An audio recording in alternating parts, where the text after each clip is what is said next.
कोल्हापूर जिल्ह्यामधल्या काही पतसंस्थांनी या सगळ्या परिस्थितीचा विचार करून त्याच्याबद्दलची त्यांची अस्वस्थता दर्शवण्याकरता मग समजा आपण बँकिंग म्हणून आपल्याला स्वतःला घोषित करून घेतलं तर या सगळ्यामधनं आपली सुटका होईल का काय असा एक भाबडा समज आपल्या मनामध्ये ठेवला आणि या सगळ्या विषयाला परत एकदा चर्चेला सुरुवात झाली. या विषयाची थोडी पार्श्वभूमी मी आपल्यासमोर मांडू इच्छितो. म्हणजे मला आठवतं की 1995 पासून जवळजवळ इन्कम टॅक्स आणि पतसंस्था या विषयांवरच्या सत्रांचं आयोजन आम्ही अनेक वेळेला केलेलं आहे. वेगवेगळ्या एक्सपर्ट तज्ज्ञ लोकांना त्याच्यामध्ये उद्बोधन. हा प्रश्न मुळात संपूर्णपणे सोडवला जावा याच्याकरता जे काही प्रयत्न करणं त्याच्या वेळच्या परिस्थितीमुळे शक्य होतं असे सगळे प्रयत्न केले. परंतु हा इन्कम टॅक्स आणि पतसंस्था विषय हा काही संपत नाही असं लक्षात यायला लागलेलं आहे. 2014 सहकार भारतीनं एक राष्ट्रीय स्तरावरचं पतसंस्थांचं अधिवेशन गोव्यामध्ये घेतलं आणि त्या गोव्यामध्ये सुद्धा हाच इन्कम टॅक्सचा विषय त्याच्यावर काही अधिकृतपणे कोणी काही मांडावं म्हणून CBDTच्या तत्कालीन डायरेक्टर्स पैकी एक त्यांना आम्ही या गोव्याच्या अधिवेशनामध्ये बोलवलं. अपेक्षा अशी होती की काहीतरी अधिकृतपणे पतसंस्थांच्या इन्कम टॅक्सच्या प्रश्नाबद्दल त्या काही ठोसपणे मांडतील असं वाटत होतं. पण आमच्या सर्व कार्यकर्त्यांची त्याच्याबद्दलची आशा ही फोल ठरली. कारण त्यांनी आपल्या सत्राला प्रारंभ करतानाच मला नक्की स्मरणात आहे असं वक्तव्य केलं की या जगामध्ये दोन गोष्टी या इनएव्हिटेबल आहेत, म्हणजे त्या आपण टाळू शकत नाही. त्यातला एक म्हणजे मृत्यू आणि दुसरा इनएव्हिटेबल विषय म्हणजे टॅक्स भरणं, आपली टॅक्स लायबिलिटी करणं. खरं म्हणजे अत्यंत यथार्थपणे त्यांनी लायबिलिटीचा आणि मृत्यूचा परस्पर संबंध जोडण्याचा प्रयत्न केलेला होता. त्यातला अतिशयोक्तीचा भाग सोडून देऊया, पण आपल्या सर्वांनी आपल्या देशाचे प्रामाणिक नागरिक म्हणून जो काही टॅक्स आपल्याला भरणं आवश्यक आहे तो टॅक्स भरला पाहिजे. टॅक्सचं नियोजन आपण करू शकतो, टॅक्सचं नियोजन करणं हा गुन्हा नाही, पण टॅक्स पूर्णपणे न भरता तो लपवणं, आपलं उत्पन्न लपवणं आणि टॅक्स टाळण्याचा प्रयत्न करणं नक्कीच गुन्हा समजला जाईल.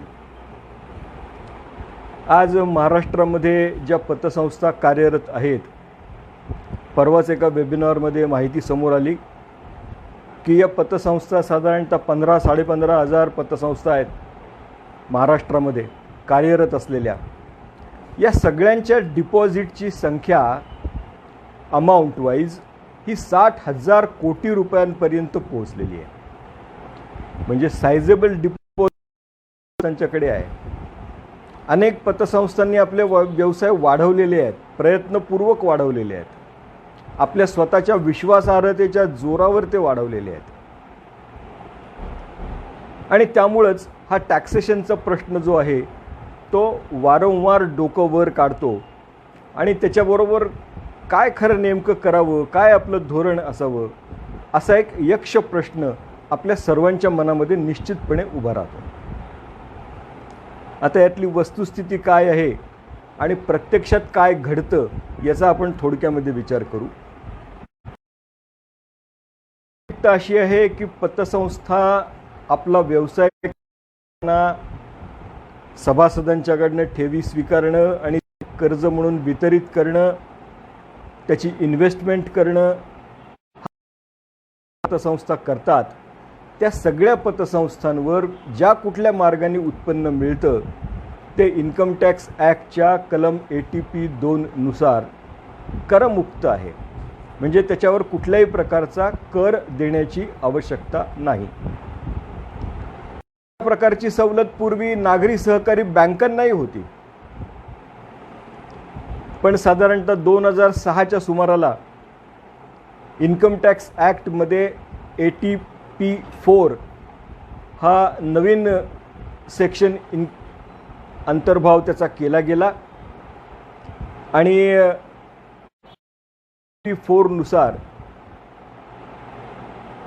नागरी सहकारी बँकांना इन्कम टॅक्स भरणं हे अनिवार्य झालं. त्यामुळं आता बँकांना त्याच्यापासून त्याची काही सुटका नाही. संस्थांना मात्र अशा प्रकार कुठलीच आवश्यकता नव्हती, आजही नाही. मग हा प्रश्न वारंवार पतसंस्थांना का बरं भेडसावतो? मला असं वाटतं की पतसंस्था मोठ्या व्हायला लागल्या, पतसंस्थांची उज्ज्वल कामगिरी ही इन्कम टॅक्स अधिकाऱ्यांच्या डोळ्यामध्ये यायला लागली, कारण आपला सर्वांचा परफॉर्मन्स हा अतिशय भव्य दिव्य डोळ्यामध्ये दिपेल अशा प्रकारचा आहे. आपली ब्रँच ऑफिसेस असतील, मुख्य कार्यालय असतील, एखाद्या मल्टीनॅशनल संस्थेच्या कार्यालयाला लाजवेल किंवा त्याच्याशी स्पर्धा करतील अशा प्रकारची आपली आता कार्यालयं झालेली आहेत. इंटेरियर डेकोरेशनसुद्धा अतिशय चांगलं, आजच्या युगाला पूरक, स्मार्ट ज्याला म्हणता येईल अशा प्रकारचं इंटेरियर डिझायनिंगही आपण करतो. अनेक पतसंस्थांनी आपल्या कामकाजाचं संगणकीकरणही केलेलं आहे. आणि हे करता करता आपण इतके मोठे झालो की समाजामधले अनेक घटक आपल्या पतसंस्थेला पतसंस्था असा उल्लेख न करता त्याचा बँक असा उल्लेख करायला लागले. आपल्या कानाला आपल्या हे फार गोड वाटायला लागलं, वाटतंच. पतसंस्थांनी दरवाजावर काही ठिकाणी अनावधानानं लिहायला सुरुवात केली की बँकिंग अवर्स सकाळी 11 ते दुपारी 5 राहतील. या सगळ्यामुळे इन्कम टॅक्स अधिकाऱ्यांचं या पतसंस्थांच्याकडे लक्ष गेलं, कारण शेवटी आपल्या देशामध्ये दुर्दैवानं 130 कोटी जनतेपैकी फक्त 16% नागरिक इन्कम टॅक्स भरतात, बाकीचे लोक भरत नाहीत. आणि त्यामुळे इन्कम टॅक्स अधिकारी साहजिकच टॅक्स बेस वाढवण्याकरता, नवीन नवीन ग्राहक आपल्याला टॅक्स मिळवण्याकरता कोण मिळू शकतील याच्या शोधामध्येच असतात. आणि त्या शोधामधनं अनेक इन्कम टॅक्स अधिकाऱ्यांचं लक्ष या पतसंस्थांच्याकडे वळलं. त्यामुळं पहिल्यांदा जर आपण विचार केला तर या टॅक्सचा प्रॉब्लेम आपला काय होता, तर बेसिकली इन्कम सेक्शन 269 SS ही तरतूद, म्हणजे क्युम्युलेटिव्हली 20,000 पेक्षा जास्त अमाऊंट जर रोखीनं दिली गेली असेल तर जेवढी अमाऊंट एक्सेस दिली गेली असेल, याचा भंग केला असेल तर त्याच्यामध्ये 100% फाईन, 100% दंड अशी तरतूद कायद्यामध्ये होती. त्यामुळे पहिल्यांदा पतसंस्था या 269 SS कचाट्यामध्ये सापडल्या. मग त्यातनंही मार्ग काढत काढत पतसंस्थांनी काही इन्कम टॅक्स अधिकाऱ्यांशी चर्चा करून बोलून सेविंग अकाउंटमध्ये आम्ही पैसे भरू किंवा देताना बेरर चेक द्यायचा, त्याच्यातनं काढायला सुरुवात केली. त्यावरही इन्कम टॅक्स अधिकाऱ्यांचं समाधान काही, आणि म्हणून मग तुम्ही इन्व्हेस्टमेंटवरचं व्याज मिळवलंय, त्यातलं राष्ट्रीयकृत बँकांचं किती, त्याचबरोबर सहकारी संस्थांचं किती, नॉन ज्याला बँकिंग बिझनेस म्हणतो, काय ॲडिशनल उत्पन्न तुम्ही मिळवलंय, म्हणजे लॉकर रेंट आहे का, हा काही बँकेचा व्यवसाय नाही, त्याच्यातनं उत्पन्न मिळवले का. मग विचार अशा या अधिकाऱ्यांनी करायला सुरुवात केला की तुम्ही नॉमिनल मेंबर्स बरोबर व्यवहार केलेत का. अशा एक एक गोष्टीच्या कचाट्यामध्ये या पतसंस्था हळूहळू सापडायला लागल्या. पण त्याच्यात मित्रांनो जर आपण बघितलं तर इंटरेस्ट राष्ट्रीयकृत बँकेनं मिळालेल्या इंटरेस्टवरचं टॅक्सेशन असेल, असे काही मुद्दे आपण ट्रायब्युनलसमोर इन्कम टॅक्सच्या चॅलेंज करायला सुरुवात केली. आपल्या बाजूने बहुतांश केसेसमध्ये त्याचे निकाल लागले. इन्कम टॅक्स अधिकाऱ्यांनी हायर अथॉरिटीजकडे, हायर कोर्टामध्ये जाऊन तो प्रश्न एकदा कायमस्वरूपी असे कधी प्रयत्न केले नाहीत.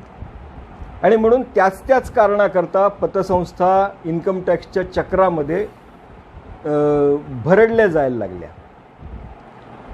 बरं, अपील करताना काय असतं, तर काही 25% 20% रक्कम तुम्ही भरा, म्हणजे कदाचित त्या वर्षीचं त्या इन्कम टॅक्स अधिकाऱ्याचं त्याला दिलेलं जे टार्गेट असेल ते टार्गेट कदाचित पूर्ण होत असेल, त्यामुळे तेवढ्यावरच इन्कम टॅक्स अधिकारी समाधान मानायला लागले. पण न चुकता नित्य नियमानं परत नव्या उत्साहानं इन्कम टॅक्सचे अधिकारी पतसंस्थांना इन्कम टॅक्सच्या जाळ्यामध्ये ओढण्याचा प्रयत्न करायला लागले, येणं केणं मार्गाने. मग या सगळ्याला कंटाळून काही पतसंस्थांच्या मनामध्ये विचार येणं स्वाभाविक आहे की अरे, हे इन्कम टॅक्सचं लिटिगेशन किती काळपर्यंत करायचं. इन्कम टॅक्स ॲक्टच्या सेक्शन 80P प्रमाणे पतसंस्थांना जर इन्कम टॅक्स अधिकारी बँक म्हणून ट्रीट करायला तयार असतील तर हे 80P2चं कन्सेशन सोडून द्यावं. इन्कम टॅक्स अधिकारी म्हणतात त्याप्रमाणे काय असेल तो टॅक्स भरून टाकावा, कारण आता 22% टॅक्स आहे. तो 22% टॅक्स भरताना 80Pचं कन्सेशन हे सोडावंच लागतं. त्याशिवाय ते 22%ची तरतूद जी आहे ती आपल्याला काही ॲप्लिकेबल राहत नाही. आणि म्हणून मग काही पतसंस्थांनी असा विचार सुरू केला की चला एबी या सगळ्या टॅक्सच्या वारंवार निर्माण होणाऱ्या प्रश्नांमधनं जर काही मार्ग निघत असेल थोडासा टॅक्स भरल्यामुळे, तर आपण सरळ आपल्या स्वतःला पतसंस्था न मानता रेग्युलर बँकच मानावं. म्हणून एकदा टॅक्स भरला. टॅक्स ॲक्टमध्ये बँक म्हटल्यानंतर त्याचे अनुषंगिक जे काही फायदे आहेत ते अनुषंगिक फायदे आपल्याला मिळवता येतील असा सोयीस्कर विचार करायला सुरुवात केली. आणि हे सगळं करण्याचं एक होतं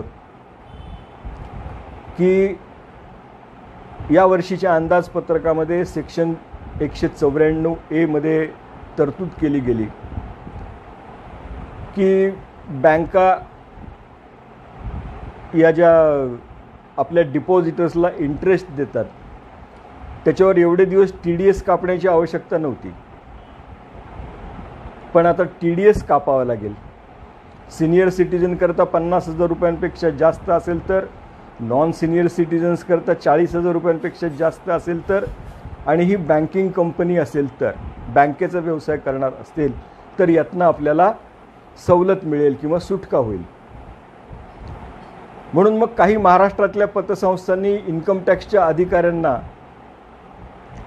असं त्यांच्या सजेशन अंडरटेकिंग द्यायला सुरुवात केली की yes, we are undertaking the banking activity and banking business.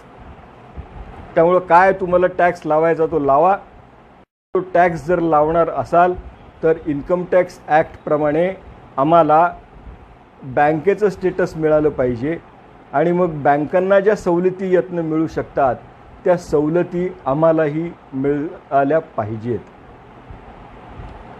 कोणत्या सवलती अशा मिळू शकतात बँक म्हटल्यानंतर की ज्या आज पतसंस्थांना ॲप्लिकेबल नाहीत? त्यातलं पहिली कॅटेगरी म्हणजे तुम्हाला पब्लिक बरोबर म्हणजे नॉन मेंबर्स बरोबर आर्थिक व्यवहार करता येतील, की जे पतसंस्थांना आजच्या तारखेला नॉन मेंबर्स बरोबर व्यवहार. दुसरा फायदा असा की सेक्शन 269SS प्रमाणे 20,000 किंवा त्यापेक्षा जास्त रोखीत व्यवहार करण्यावर जे निर्बंध आलेले आहेत ते निर्बंधही संपतील, कारण नागरी सहकारी बँकांना हे सेक्शन 269 ची तरतूद जी आहे ती ॲप्लिकेबल नाही.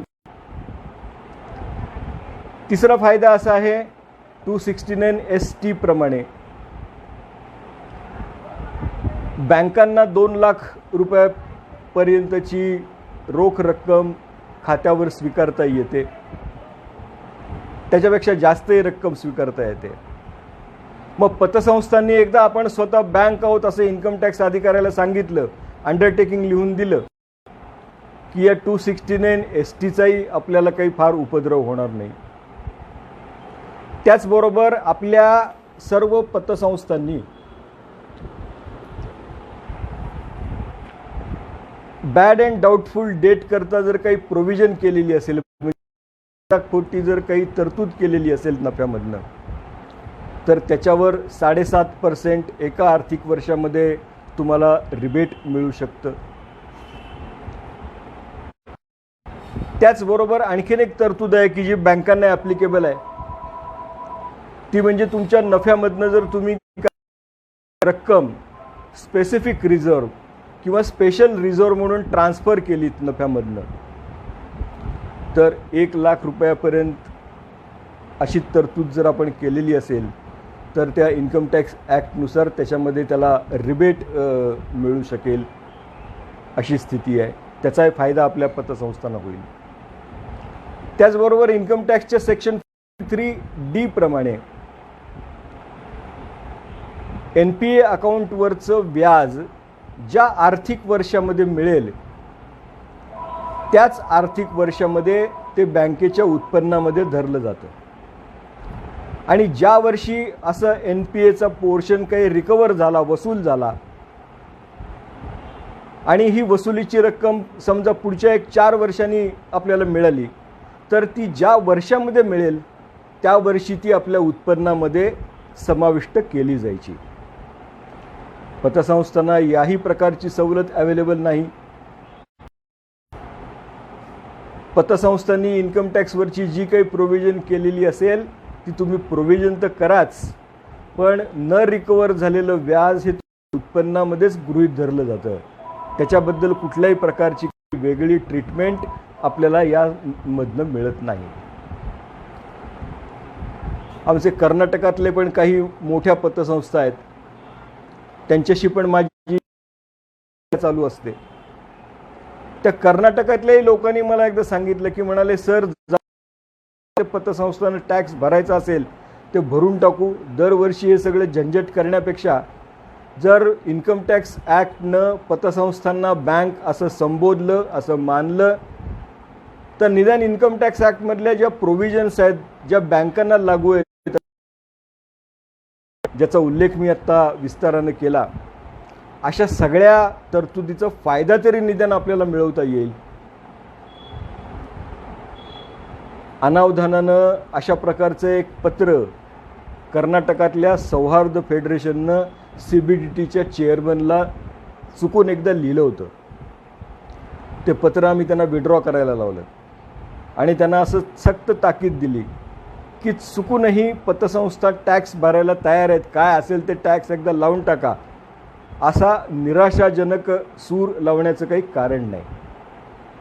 जोपर्यंत पतसंस्था चळवळ आहे, जोपर्यंत तुम्ही आम्ही या पतसंस्था चळवळीमध्ये काम करतोय, तोपर्यंत जो काही मार्ग आपल्याला यापुढे शोधून काढता येऊ शकेल, कारण कुठलीच परिस्थिती कधीच एकसारखी नसते. की every cloud has silver edge. प्रत्येक काळ्या कुट्ट ढगाला म्हणजे संकटाला एक रुपेरी कडा असते. आपण त्या रुपेरी कडेच्या विश्वासावरतीच पुढे मार्गक्रमण करायची आहे आणि कोणत्याही परिस्थितीमध्ये या पतसंस्था म्हणूनच राहतील असा प्रयत्न आपण केला पाहिजे. आता हे जे बँकांचे फायदे टॅक्समध्ये मिळू शकतील असं मी म्हटलं की काही पतसंस्थांना वाटतं, ते 2 कारणांच्यामुळे 100% चुकीचं आहे. त्यातलं पहिलं कारण असं की महाराष्ट्रामध्ये पतसंस्थांवरती नियंत्रण ठेवण्याकरता सहकारी कायद्याच्या व्यतिरिक्त झालेलं आहे. ते नियामक मंडळाने चार्ज घेतलेला आहे आणि नियामक मंडळाने आपल्या कामकाजालाही सुरुवात केलेली आहे. आणि या नियामक मंडळाने असं म्हटलेलं आहे की पतसंस्थांना सर्वसाधारण पब्लिक बरोबर जे मेंबर नाहीत संस्थेचे त्या कोणाबरोबरही व्यवहार करता येणार नाहीत. बँक आणि पतसंस्थेमधला हा जो काही बेसिक फरक आहे तो बेसिक फरक या नियामक मंडळाच्या तरतुदीमुळे अधोरेखित झालेला आहे. दुसरं एक महत्त्वाचं कारण असं आहे की 2018 साली केंद्रानं केंद्र स्तरावर त्या कायद्याचं नाव आहे banning of accepting unregulated deposits act 2018. आता हा कायदा कशाकरता आणला गेला तर अनेक पतसंस्थांनी यापूर्वी काही स्पॉन्जी स्कीम्स आपल्या सभासदांच्या करता आणलेल्या होत्या. खरं म्हणजे पतसंस्थांच्या पेक्षाही जे चिटफंड आहेत त्या चिटफंडांनी अशा स्पॉन्जी स्कीम आणलेल्या होत्या. स्पॉन्जी स्कीम याचा अर्थ तुम्हाला भविष्यामधल्या एखाद्या घटनेचं स्वप्न दाखवून आज डिपॉझिट गोळा करणं त्याला म्हणतात स्पॉन्जी स्कीम. म्हणजे तुम्ही जर वाचलं असेल अनेकदा स्मरणात असेल तुमच्या की आज एक सागाचं झाड लावण्याकरता 5,000 रुपये इन्व्हेस्ट करा, 10 वर्षानंतर ते एवढं झाड मोठं होईल, मग त्याच्या एवढ्या फांद्या होतील, ते झाड जर कापलं तर एवढं घनफूट लाकूड त्याच्यातनं मिळेल. आजचा लाकडाचा रेट एवढा आहे, 10 वर्षांनी तो डबल झालेला असेल. म्हणजे 5,000 रुपयांच्या व्याजाच्या बदल्यात तुम्हाला कदाचित 1,00,000-1,25,00,000 रुपये 10 वर्षानंतर मिळतील. अशा प्रकारची स्वप्न दाखवून किंवा बकरी पालन आहे, आज एक बकरी विकत घेऊ, कालांतरानं त्याच्या 10 होतील, 15 होतील, 20 होतील, त्या सगळ्या तुमच्याच मालकीच्या. याच्यावर विश्वास ठेवून ज्यांनी पैसे गुंतवले त्यांना न कधी वडाचं झाड बघायला मिळालं न कधी एखादी बकरी समोर दिसली. कारण तीच बकरी दाखवून किंवा तेच वडाचं झाड दाखवून अनेकांना फसवण्याचं झालेलं आहे. या सगळ्याला प्रतिबंध बसण्याकरता हे मी आत्ता सांगितलं तो कायदा केंद्र सरकारनं आणला, banning of accepting unregulated deposits act 2018. या कायद्यामध्ये एक शेड्यूल जोडलेलं आहे.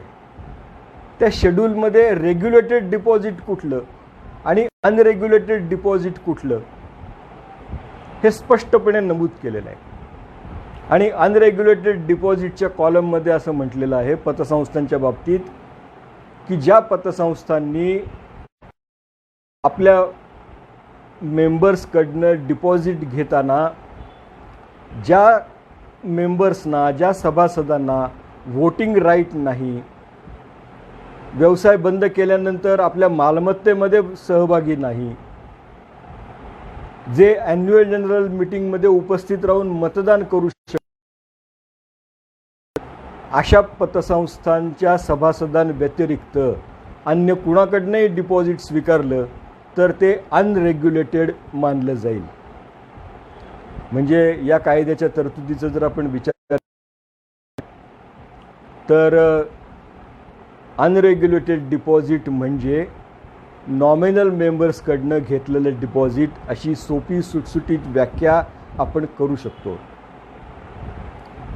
त्याच्यावर काही जणांनी तर्क असा मांडलेला आहे किंवा युक्तिवाद केलेला आहे की आमच्या राज्याच्या पतसंस्थेच्या कायद्यामध्ये किंवा सहकार कायद्यामध्ये नॉमिनल मेंबरची तरतूद आहे, त्यामुळे नॉमिनल मेंबरशिप ही काही घटनाबाह्य नाही आहे, त्या आमच्या तरतूद केलेली आहे.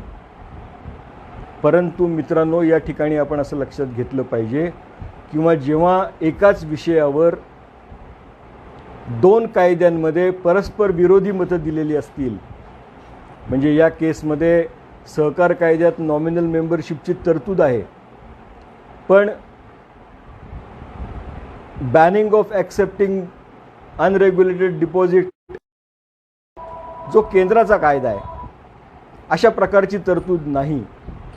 मित्रांनो, अशा 2 कायद्याच्या वैधतेचा ज्या वेळेला प्रश्न येतो तेव्हा त्याच्यामधले तत्त्व असं आहे की सेंट्रल ॲक्ट विल ऑलवेज प्रिव्हेल. याचा अर्थ केंद्रानं तयार केलेला जो कायदा आहे तो केंद्राचा कायदा जास्त अधिकृतपणे ग्राह्य मानला जाईल. मग पतसंस्थांच्या किंवा तुमच्या सहकार कायद्यामध्ये काहीही तरतूद असली तरी ती विचारात घेण्याची कुठल्याही प्रकारचं काही कारण नाही.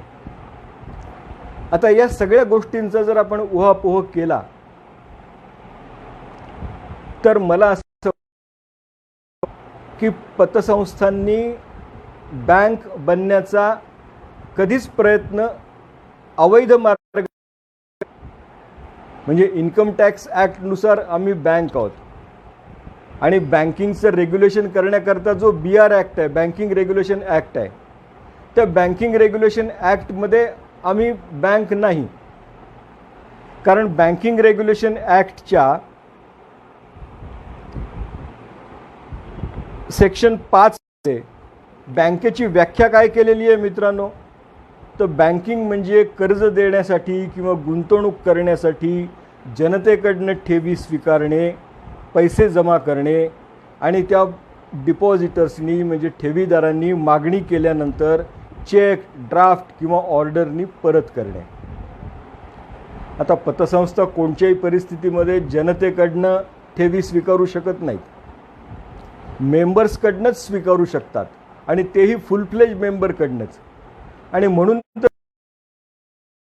म्युच्युअलिटीची जी कन्सेप्ट आहे ती म्युच्युअलिटीची कन्सेप्ट आपल्याला लागू होते आणि म्हणून ATPचं कन्सेशन आपल्याला मिळू शकतं आणि पतसंस्थांचं उत्पन्न हे करपात्र मानलं जातं. आता बँकेमध्ये जर आपण स्वतःला बँक म्हणायला लागलो, समजायला लागलो किंवा इन्कम टॅक्सच्या अधिकाऱ्यांनी तुम्हाला बँक म्हणून ट्रीट करायला सुरुवात केली, याचा अर्थ तुम्ही बँक नाही होणार, तुम्ही पतसंस्थाच राहणार. उलट ज्या इन्कम टॅक्सच्या अधिकाऱ्यांनी एखाद्या पतसंस्थेला बँक म्हणून ट्रीट केलं आहे आणि त्यांना त्याप्रमाणे टॅक्सेशनचे फायदे दिले, भविष्यकाळामध्ये याची जेव्हा स्क्रुटिनी होईल तेव्हा तो इन्कम टॅक्स अधिकारीसुद्धा या केसमध्ये दोषी धरला जाईल. आणि त्याच्यापेक्षा महाभयंकर म्हणजे पतसंस्थांना मागच्या सगळ्या पूर्वलक्षी प्रभावापासून इन्कम टॅक्सच्या तरतुदींचा भंग केल्याबद्दल फाईन म्हणजे दंड, शिक्षा ही होऊ शकते. तुम्ही एक डिक्लेरेशन दिलं की आम्ही बँक आहोत म्हणून तुम्हाला ATP तुम्ही सोडून दिलं म्हणजे आपण मित्रांनो बँक 100% होऊ शकत नाही. या उलट पतसंस्थांना 100% ATP 2 ची तरतूद लागू व्हावी आणि पतसंस्थांवरचा टॅक्स हा 100% त्याला माफी मिळावी, याच्याकरता काही गोष्टी आपण आवर्जून केल्या पाहिजेत असं मला सहकार भारती म्हणून सुचवावं असं वाटतं. त्यातला मुद्दा क्रमांक 1, इन्कम टॅक्सचा रिटर्न भरताना त्याच्यामध्ये जो त्या फॉर्ममध्ये नेचर ऑफ बिझनेस असा कॉलम असतो, त्या नेचर ऑफ बिझनेसमध्ये बँकिंग किंवा प्रोव्हाइडिंग क्रेडिट फॅसिलिटी असा काहीही उल्लेख न करता त्या ठिकाणी केवळ आणि केवळ आपल्या व्यवसायाचं नेचर काय तर थ्रिफ्ट आणि क्रेडिट म्हणजे बचत करण्याची सवय लावणं आणि त्या उपलब्ध झालेल्या बचतीमधनं सभासदांना कर्ज देणं हा त्यातला अर्थ अभिप्रेत होतो. म्हणून पतसंस्थांनी इन्कम टॅक्सचा रिटर्न भरत असताना नेचर ऑफ बिझनेसच्या कॉलममध्ये आम्ही पतसंस्था म्हणून काम करतो असंही म्हणण्याचं कारण नाही किंवा बँक म्हणण्याचंही कारण नाही, तर त्याच्याऐवजी माझं सजेशन सहकार भारती म्हणून असं आहे की तुम्ही थ्रिफ्ट अँड क्रेडिट असा उल्लेख करावा. थ्रिफ्ट अँड क्रेडिट म्हणून जर त्याच्यात उल्लेख केला तर आपले टॅक्सेशनचे ATP बद्दलचे बरेचसे प्रश्न हे कदाचित संपुष्टात येऊ शकतील. दुसरा मार्ग असा आहे की CBDTच्या चेअरमन बरोबर आणि अर्थमंत्र्यांच्या बरोबर बऱ्याच वेळेला या सगळ्या विषयांच्यावरती सांगोपांग चर्चा झालेली आहे. पण आपल्या पतसंस्था चळवळीचं दुर्दैव म्हटलं की 19 मध्ये झालेल्या लोकसभा इलेक्शनच्या एक 2-3 महिने अगोदर आम्ही CBDTला भेटलो होतो सहकार भारती म्हणून, आणि हे पतसंस्थांचे प्रश्न, विशेषतः ATPचे प्रश्न हे एकदा केव्हा तरी निकालात काढा केली होती. त्यांनी ते मान्य केलं होतं, पण आपल्या सर्वांच्या दुर्दैवानं त्या CBDTच्या चेअरमनची त्याच्यानंतर थोड्याच दिवसांमध्ये आयुक्त म्हणून नेमणूक केली गेली. नवीन CBDT चेअरमन आले, लोकसभेच्या इलेक्शनचं वातावरण सुरू झालं. त्यात हा सगळा प्रश्न परत एकदा मागे पडला. हा प्रश्न परत आम्ही सोडवण्याकरता प्रयत्न करणं आणि पतसंस्थांना याच्यामध्ये काही कायमस्वरूपी तो मिळावा याच्याकरता जे प्रयत्न आहेत ते प्रयत्न आम्ही चालूच ठेवलेले आहेत. परत एकदा हा प्रयत्न केला. CBDTच्या चेअरमनला हे सगळं समजावून सांगितलं, त्यांनी ते प्रिन्सिपली मान्य केलं आणि आमच्या शिष्टमंडळाला असं आश्वासन दिलं की 15 एप्रिलपर्यंत आपण यातनं मार्ग काढण्याचा प्रयत्न करू. ही गोष्ट साधारणतः फेब्रुवारी 2020च्या शेवटची आहे. त्यांनी असं म्हटलं की बजेट एकदा झालं की मग आपण या विषयाकरता मार्ग काढण्याचा प्रयत्न करू. सर्वांच्या दुर्दैवानं करोना महामारीचं वैश्विक संकट सुरू झालं. सर्वजण आपल्या आपल्या घरामध्ये सुरक्षित राहण्याचा प्रयत्न करतोय. असा सारख्या, नागपूरसारख्या, औरंगाबादसारख्या महानगरांमध्ये हे करोनाच्या रुग्णांचं प्रमाण हे सातत्यानं वाढत चाललेलं आहे. त्यामुळं परत एकदा आपण किती दिवस आपापल्या घरांमध्ये राहू आणि प्रवासाचं चक्र आपलं परत एकदा कधी फिरेल हे काही सांगता येत नाही. आणि म्हणून परत एकदा मित्रांनो, हा प्रयत्न जो आहे तो अर्धवट राहिलेला आहे. असं असलं तरी मी सहकार भारतीच्या वतीनं आपल्या सर्वांना परत एकदा आश्वासन देतो की हा प्रश्न आयदर वे सुटेपर्यंत सहकार भारती याच्याकरता प्रयत्नरत राहील, कार्यरत राहील. आपल्या सर्वांना बरोबर घेऊन याच्याबद्दल जे जे काही चाललेलं आहे त्या घडामोडी वारंवार आपल्याशी शेअर केल्या जातील आणि हा प्रश्न मी आपल्या सर्वांच्याकडे व्यक्त करतो. आणखीन एक शेवटचं सजेशन मी आपल्याला सांगून माझं हे थोडंसं लांबलेलं निवेदन मी थांबवतो. ते म्हणजे बऱ्याच वेळेला आपल्याला, जसं मी सुरुवातीला उल्लेख केला की अनेक लोक, विशेषतः ग्रामीण भागामध्ये नागरिक आपल्या पतसंस्थेचा उल्लेख बँक असा करतात. आपल्यालाही ते बरं वाटतं आणि आपणही म्हणून त्याच्यामुळे बोर्डावरती बँकिंग बिझनेस किंवा बँकिंग व्यवहार करण्याची वेळ अशी काही शब्दरचना करून या खड्ड्यामध्ये उडी मारण्याचा आपण स्वतःहून प्रयत्न करतो. मी आपल्याला सर्वांना या निमित्तानं विनंती करू इच्छितो की आपणही पतसंस्था आहोत याचं पूर्ण वास्तविक भान आपल्या मनामध्ये आपण ठेवलं पाहिजे. चुकूनही अनावधानानं आम्ही बँकिंग बिझनेस करतो असं अंडरटेकिंग तर द्यायचंच नाही, पण आपल्या फलकावरती किंवा बोर्डावरती किंवा कुठेतरी अनावधानानं आपल्या एखाद्या प्रमुख दस्तऐवजावरती, कागदपत्रावरती बँकिंग अवर्स वगैरे असं कुठल्याही प्रकारचा बँकेशी साधर्म्य दाखवेल अशा प्रकारचा शब्दप्रयोग वापरण्याची आवश्यकता नाही. हे जर मित्रांनो आपण पाळलं तर मला असं वाटतं की पतसंस्थांनी स्वतःला बँक म्हणवून घ्यावं का घेऊ नये अशा सगळ्या चर्चांना पूर्णविराम मिळाला पाहिजे. कारण महाराष्ट्रामधल्या अनेक पतसंस्था आज सहकार भारतीच्या कार्यकर्त्यांना आवर्जून प्रश्न विचारतात की ही जी सगळी इन्कम टॅक्स, बँकेची घोषणा करणं, हा जो सगळा प्रकार आज आपल्या महाराष्ट्रामध्ये चालू आहे त्याच्याबद्दल सहकार भारतीचं नेमकं म्हणणं काय, सहकार भारतीची भूमिका काय. आणि म्हणून निसंदिग्ध शब्दामध्ये सहकार भारतीची यामधली भूमिका आणि सहकार भारतीचं यामधलं लॉजिक आपल्या सर्वांच्या समोर कुठल्याही प्रकारचा आडपडदा मनामध्ये न ठेवता स्पष्ट केलं जावं म्हणून मी सुरुवातीला उल्लेख केल्याप्रमाणे डुप्लिकेशनचा दोष पत्करूनही सहकार भारतीचा राष्ट्रीय महामंत्री म्हणून हे आपल्याला अधिकृतपणे सर्वांना सांगता यावं, याकरता याच विषयावरचं हे सत्र मी या ठिकाणी घेण्याचा प्रयत्न केलेला आहे. आपण सर्वांनी यातनं योग्य तो बोध घ्यावा. सहकार भारतीची या संदर्भातली जी भूमिका आहे ती भूमिका निसंदिग्ध शब्दामध्ये मी आपल्यासमोर आहे. त्यामुळं या सगळ्या चर्चेला पूर्णविराम मिळावा आणि पतसंस्थांनी आपण पतसंस्थाच आहोत हे भान स्वीकारून पुढची मार्गक्रमणा करावी आणि आलेल्या चॅलेंजेसना कशा पद्धतीनं फेस करायचं. कुठलीही परिस्थिती मित्रांनो कधी सारखी राहत नाही.